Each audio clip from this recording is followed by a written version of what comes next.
Hello అండి, welcome to easy cooks. ఈరోజు అయితే బెండకాయ కర్రీని కొద్దిగా డిఫరెంట్గా చూపించబోతున్నానండి.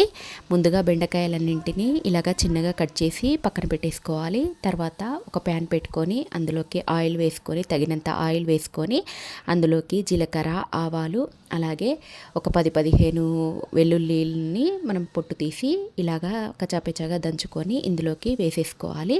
అవి కొద్దిగా ఫ్రై అయిన తర్వాత ఒక 7-8 పచ్చిమిర్చి చీలికలను కూడా ఇలాగా చీల్చుకొని వేసుకోవాలి. అలాగే 2 రెమ్మల వరకు కరివేపాకును కూడా ఇందులోకి వేసుకొని బాగా ఫ్రై చేసుకోవాలి. ఇలా మొత్తంగా అన్నిటినీ ఫ్రై చేసుకున్న తర్వాత ఒక పెద్ద ఉల్లిపాయను కూడా కట్ చేసి ఇందులోకి వేసేసుకోవాలి. ఇది కొద్దిగా ఫ్రై అయిన తర్వాత మొత్తంగా ఫ్రై కావాల్సిన అవసరం లేదండి. ఇది కొద్దిగా ఫ్రై అయిన తర్వాత కొద్దిగా పసుపును కూడా వేసుకోవాలి.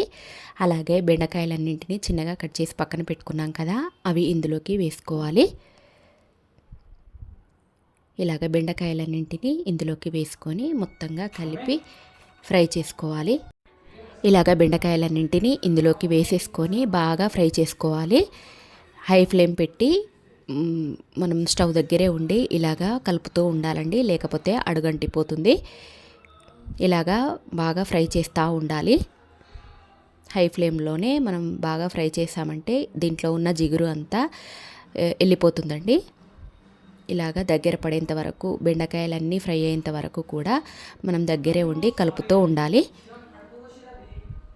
ఇలా బెండకాయలు మనము కలుపుతూ ఉండడం వల్ల బెండకాయకున్న జిగురు అంతా కూడా వెళ్ళిపోతుందండి.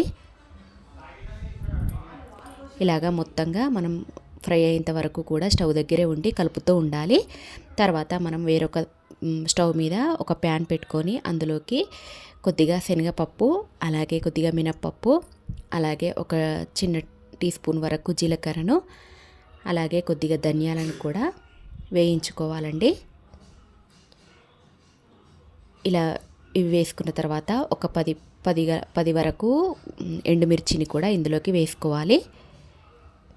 అలాగే ఎండు కొబ్బరిని కూడా ఒక 2 టేబుల్ స్పూన్ల వరకు వేసుకొని బాగా ఫ్రై చేసుకోవాలి.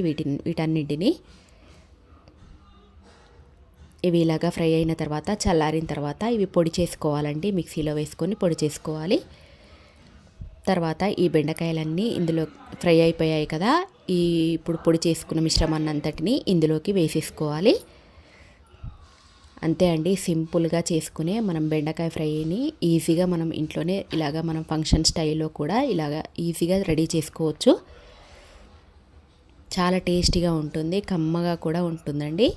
ఇలా ఈ ప్రాసెస్లో ఎప్పుడైనా ట్రై చేయకపోతే ఇలా ఈ విధంగా ట్రై చేయండి, చాలా బాగుంటుంది. మనం పప్పులో కానీ సైడ్ డిష్లో కానీ చాలా బాగుంటుంది. వేడివేడి అన్నంలో కూడా వేసుకొని తింటే చాలా బాగుంటుందండి. ఒకసారి ఈ ప్రాసెస్లో ట్రై చేసి చూడండి. అలాగే వీడియో కనుక నచ్చినట్టయితే లైక్ చేయండి, షేర్ చేయండి, సబ్స్క్రైబ్ చేసుకోండి. Thank you for watching.